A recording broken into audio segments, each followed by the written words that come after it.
Halo semuanya, udah sama gue Elmika. Kok gitu? Biar nggak kelihatan, Ngumpet. kan gaib.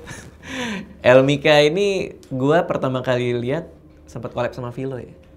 Waktu itu ya. Vilo belum. Belum Aku ya? sama Billy. Oh iya, gue dapat nomornya dari Vilo.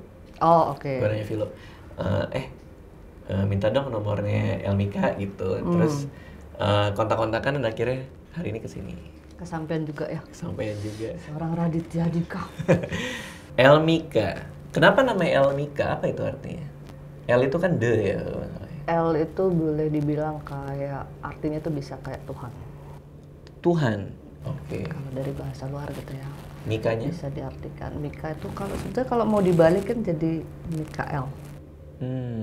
Jadi malaikat perang. Malaikat Tuhan. Semacam kayak gitu. Oh jadi artinya tuh malaikat Tuhan. Berarti itu nama yang bukan nama terlahir kan berarti kan? Bukan. Maksudnya itu nickname yang Iya. lo pakai Nama sendiri yang kan? memang aku pakai untuk dalam urusan dunia spiritual.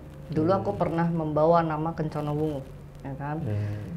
Karena memang ada kayak semacam perjalanan yang harus aku selesaiin. Ada tugas yang aku emban. Kemudian setelah itu selesai, aku memakai nama Elmika atau dibalik jadi Mikael. Karena memang ada yang harus dijalanin. Kalau dalam dunia spiritual supranatural itu kita jarang memakai nama asli. Karena nama asli, tanggal bulan lahir gitu kan, foto itu semua bisa jadi alamat.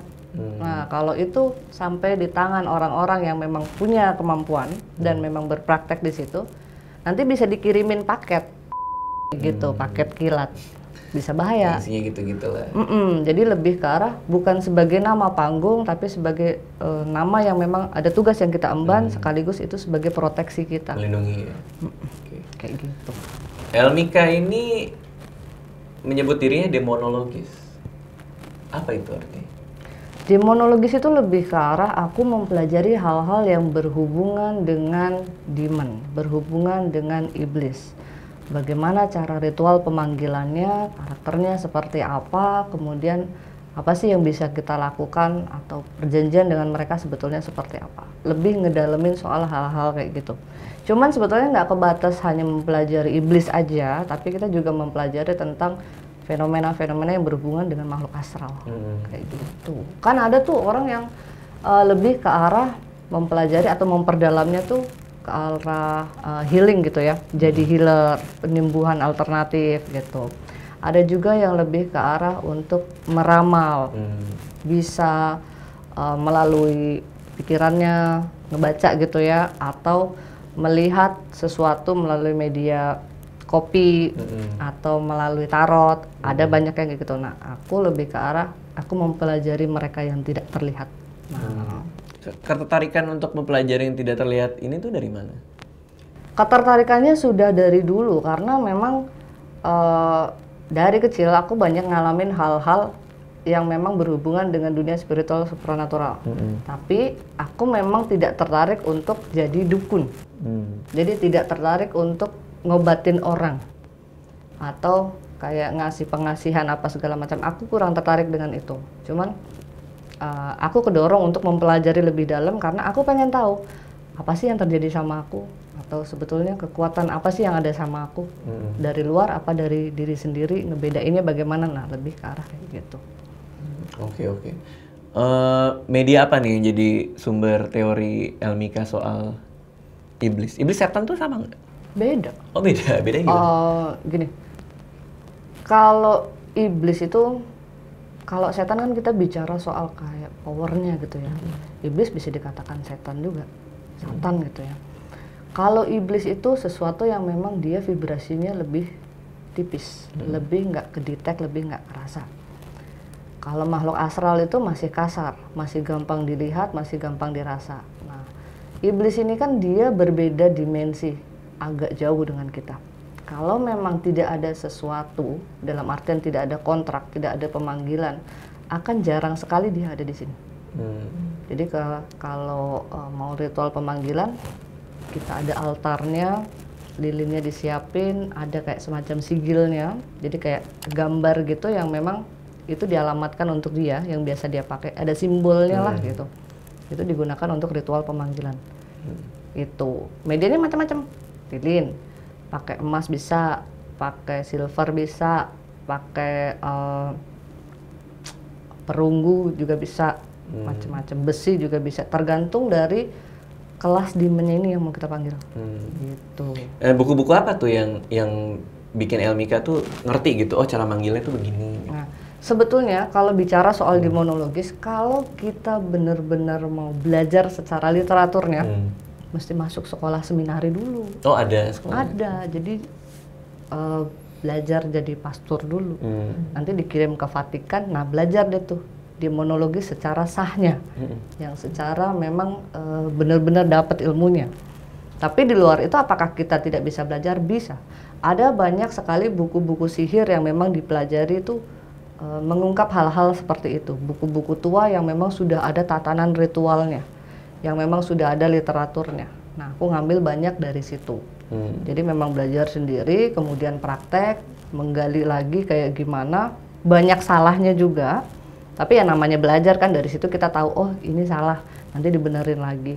Gitu. Jadi lebih ke arah belajar sendiri dengan banyaknya buku-buku acuan yang memang sudah ada disiapkan oleh pendahulu-pendahulu kita. Kayak gitu. Nah kan ada yang ini ya, ini hubungannya sama tadi kan ada buku, terus cara memanggil segala macam.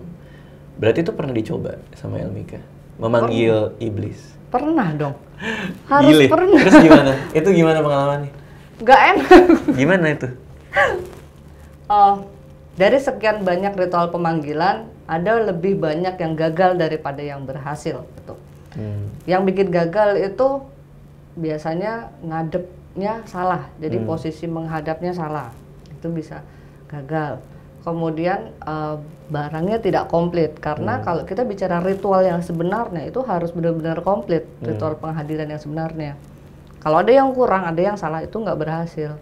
Jadi pernah gini, salah satu yang gagal gitu ya, udah nih disiapin semua alternate gitu kan, udah komat kami kita manggil, diem, kok nggak ada apa-apa, sampai 15 menit gitu ya, kok nggak ada apa-apa ya ini. Jadi kayak semacam, ini gue bego apa enggak sih? Ngulang beneran lagi. nggak sih gitu ya? Iya, ini beneran nggak sih ritualnya? Apa gue dibohongin ya gitu kan? Sempat ada kepikiran kayak gitu, karena kan kita mencari posisinya. Diulang lagi, coba lagi sampai ketemu yang benar. Oh, baru bisa. Jadi, nah itu kan yang gagal gitu kan, nggak ada apa-apa segala macem. Kalau yang berhasil, mulai ada suara, mulai lilin ini nggak ada angin, nggak ada AC, jendela juga ketutup, goyang sendiri. Bisa kayak gitu, suara kan. Nah, kemudian ada mulai penampakan. Ada yang biasanya ngeluarin asap dulu, dari asap itu ngebentuk nanti siluet, terus kemudian jadi lebih padat lagi. Nah, tinggal kuat-kuatan di situ. Karena yang namanya iblis ini kan dia punya power lebih besar, dia punya energi lebih besar, dan dia menganggap kita remeh. Kecuali kita bisa tunjukin power, kita bisa menaklukkan dia, baru dia hormat sama kita. Nah, kalau kita punya power nggak kuat, kita punya keimanan nggak kuat, keyakinan nggak kuat, kita kalah sama energinya dia.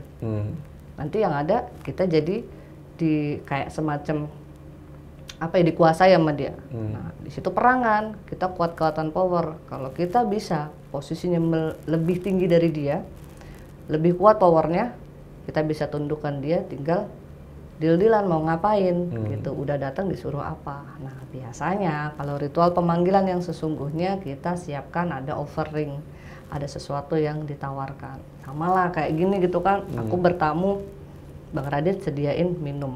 Nah, ini kayak semacam kayak gitu juga dengan tukeran mereka. gitu. Iya, ada sesuatu yang kita kasih buat mereka. Tinggal kita mau ngasihnya apa. Kayak gitu. Nah, apa yang berhasil tuh apa? Dia datang dengan wujud apa dan lain-lain gitu. Banyak sih ya, tergantung yang dipanggil itu apa. Pernah aku kayak yang sebelumnya aku cerita soal falak kan di tempatnya Billy kan. Nah, pernah juga aku panggil salah satu demon itu namanya Bun. Siapa? Bun. Tulisannya Bune gitu, Bune. Dia itu lebih ke arah untuk kayak pesugihan, tapi bisa juga untuk kayak nekromansi gitu, berhubungan dengan, jadi dia bisa menggerakkan orang meninggal gitu. Nah, kalau dia, aku pakainya jeruk. Jadi dikasih jeruk 3 biji sebagai offeringnya. Dia datang, nah pas datang itu hawanya, karena memang dia necromancer demon gitu ya, berhubungan dengan orang mati, hawanya tuh nggak enak.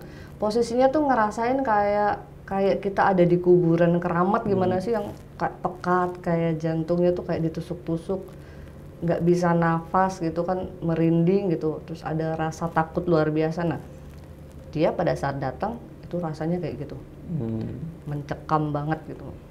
Nah tinggal mau apa nih itu. Nah, emang kenapa harus memanggil mereka? Apa yang Elmika mau lakukan dengan memanggil iblis-iblis ini? Kalau aku konteksnya lebih ke arah untuk mempelajari ritualnya. Walaupun beberapa kali itu memang pernah digunakan untuk ada kebutuhan, gitu, untuk ada permintaan. Jadi aku sebagai media, kayak gitu.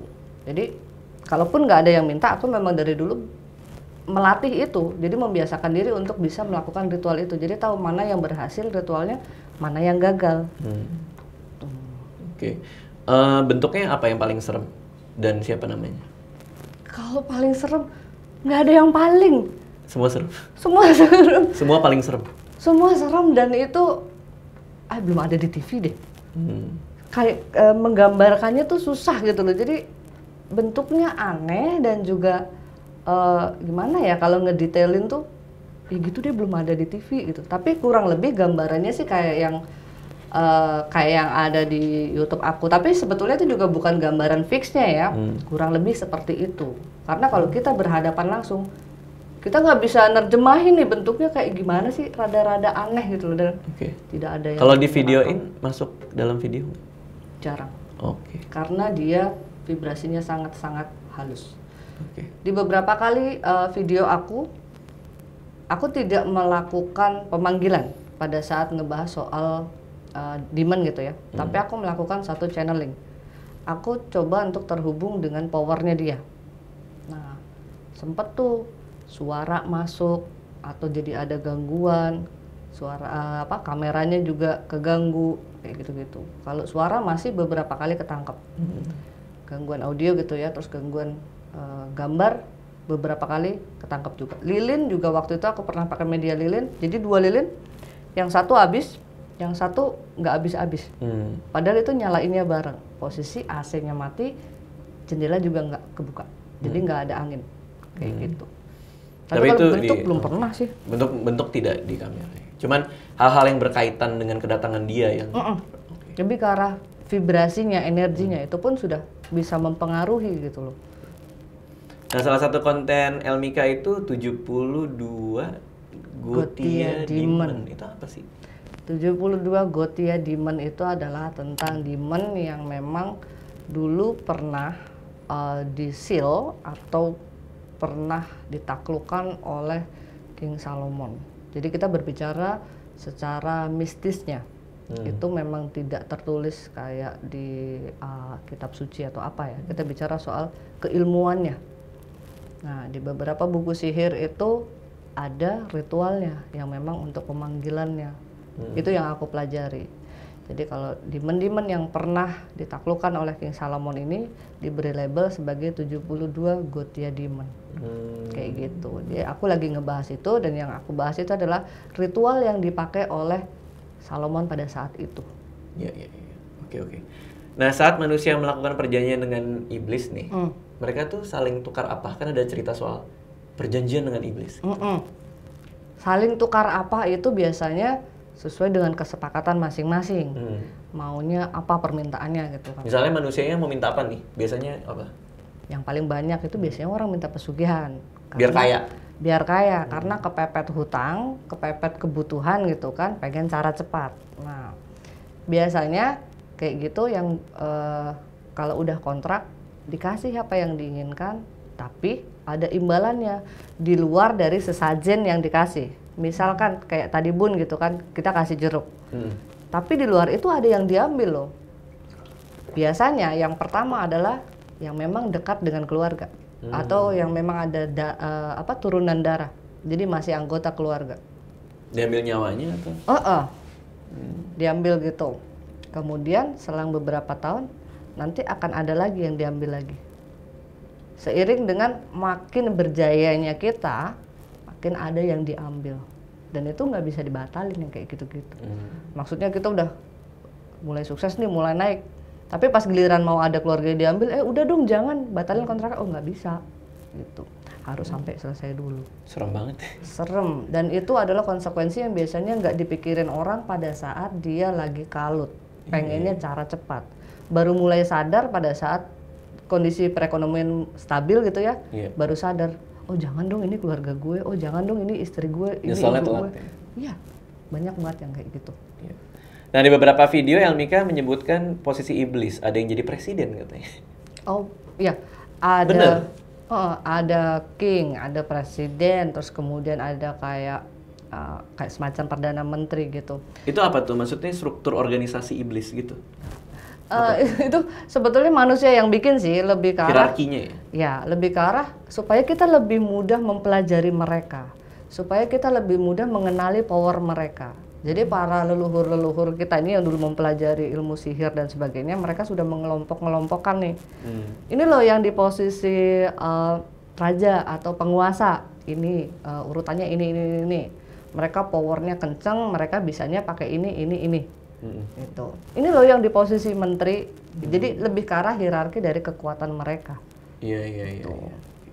Ada nggak tanda-tanda khusus kalau iblis itu ada di sekitar kita, tanpa dipanggil gitu maksudnya? Tanpa dipanggil. Mungkin, sangat mungkin. Tapi jarang terjadi.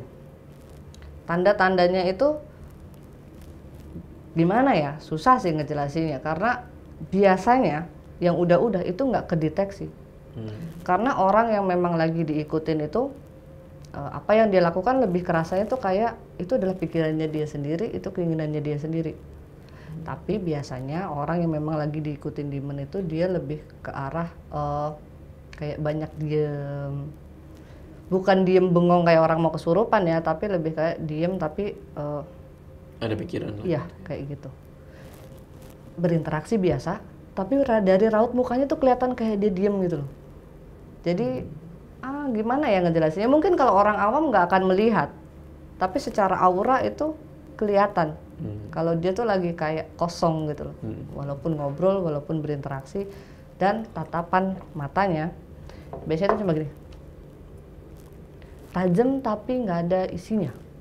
Dia boleh menatap orang gitu ya, tapi nggak ada makna, nggak ada isinya. Jadi kayak gitu aja, kosong gitu. Iya. Nah, kalau menurut Elmika, berarti kita tidak dianjurkan lah ya untuk manggil iblis. Itu bukan sesuatu perbuatan yang ini ya, kayak hobi gitu dong. Bahaya kan? Sebetulnya aku bikin kayak Elmika Project mengangkat hal ini justru pengennya supaya orang yang penasaran sudah cukup tahu dari sini aja, nggak usah penasaran lagi. Karena ini sesuatu yang bukan untuk dicoba karena penasaran. Ini adalah hal yang bahaya, ada resikonya loh gitu. Kalau ritual gagal pun itu ada sesuatu yang harus kita tanggung. Kayak aku pernah ngelakuin ritual yang gagal gitu ya. Beberapa hari kemudian ternyata gerbangnya itu udah kebuka walaupun yang dipanggil nggak datang. Aku tuh jadi ditempelin terus. Aku tuh jadi kena apes sampai beberapa hari. Nah, itu kan hal yang sebetulnya kalau kita nggak bermain-main dengan kayak gitu, kita nggak penasaran, kita nggak usil, itu nggak perlu terjadi kok. Kita nggak perlu ngalamin apes gitu loh. Ngapain sih apes hanya karena penasaran? Kan kayak gitu. Jadi pengennya sih udah deh, nggak usah penasaran, nggak usah pengen tahu. Kecuali memang ada niatan serius mau mempelajari, silakan. Tapi harus ada gurunya. Jadi jangan belajar sendiri. Itu. Oke. Dari semua iblis, yang mana yang paling kuat? Yang mana yang paling kuat? Nggak ada yang paling kuat karena dari sejauh yang aku temui, mereka punya kemampuannya masing-masing, ada lebihnya masing-masing. Ada satu yang lebihnya tuh di soal las gitu ya, nafsu, membangkitkan birahi apa segala macam. Ada satu lagi yang ini lebihnya itu di power.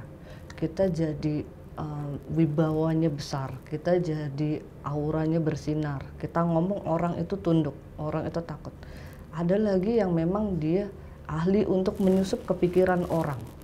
Jadi pada saat kita ada kontak dengan si demon ini, kayak gini nih ada pada depan, kita bisa masuk pikiran Radit apa-apain, kita bisa tahu. Nah, jadi nggak ada yang lebih hebat karena dia punya kayak spesialisasi masing-masing gitu loh. Tergantung kita butuhnya apa, kontraknya untuk apa, atau memang kerjasamanya untuk apa, kayak gitu. Oke. Tapi kan ada presidennya. Itu presidennya siapa? Presiden itu ada, jadi gini, presiden ada beberapa. Tahu gitu aku bawain bukunya ya. Oh, ada bukunya semua? Ada sebetulnya. Hierarki gitu? Ada bukunya gitu. Jadi dari Gothia Demon sendiri, yang kategorinya King, rajanya itu ada 9. Dan ya balik lagi, dari 9 itu pun mereka dibilang powernya itu besar gitu kan. Daya untuk memikat atau mempengaruhi manusia itu besar. Tapi balik lagi mereka juga punya powernya masing-masing kok. Jadi dari 9 itu nggak ada mana yang lebih hebat. Mana paling kuat. Biasanya kalau gue bikin paranormal experience kan ini kita bicara hantu ya. Ini bicara iblis. Berarti mereka tuh beda dong ya sama hantu kan? Berbeda. Hantu itu sesuatu makhluk astral yang memang energinya masih lebih kasar. Karena itulah lebih gampang dilihat. Karena itulah lebih gampang dirasakan. Kan sering kita ngeliat di pojokan rumah, tahu-tahu ada sekelebatan. Atau tahu-tahu kita lagi ngapain, kayak ada rasa panas atau rasa merinding gitu kan. Nah, itu adalah fenomena makhluk astral atau hantu biasa. Tapi kalau demon, karena dimensinya jauh, itu susah untuk bisa dirasain begitu aja atau dilihat. Dan vibrasinya tuh tipis sekali.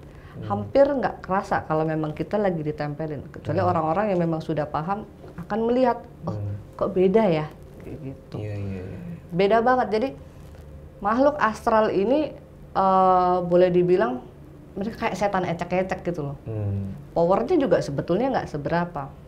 Cuman karena kita sudah keburu takut duluan, kita sudah keburu kesuges duluan dengan berbagai macam film yang ada gitu kan. Mereka nongol, kita panik. Padahal mereka cuma nongol doang, nggak ngapa-ngapain juga. Mereka cuma lewat doang. Kita merasanya udah kayak, oh gue digangguin, oh gue diliatin. Padahal mereka lewat aja gitu loh. Kitanya yang udah parno duluan. Itu sih. Oke. Baiklah, kalau ada yang mau tahu lebih lanjut lagi, lihat YouTube-nya Elmika ya, di deskripsi nanti akan ditaruh. Sekali lagi jangan dicoba-coba ya buat manggil-manggil iblis itu ya. Mending Elmika aja deh. Kalau ada yang penasaran nonton aja di YouTube-nya ya. Gak usah coba-coba. Dadah. Terima kasih sudah menonton video ini. Jangan lupa subscribe untuk menunjukkan dukungan kamu kepada channel gue.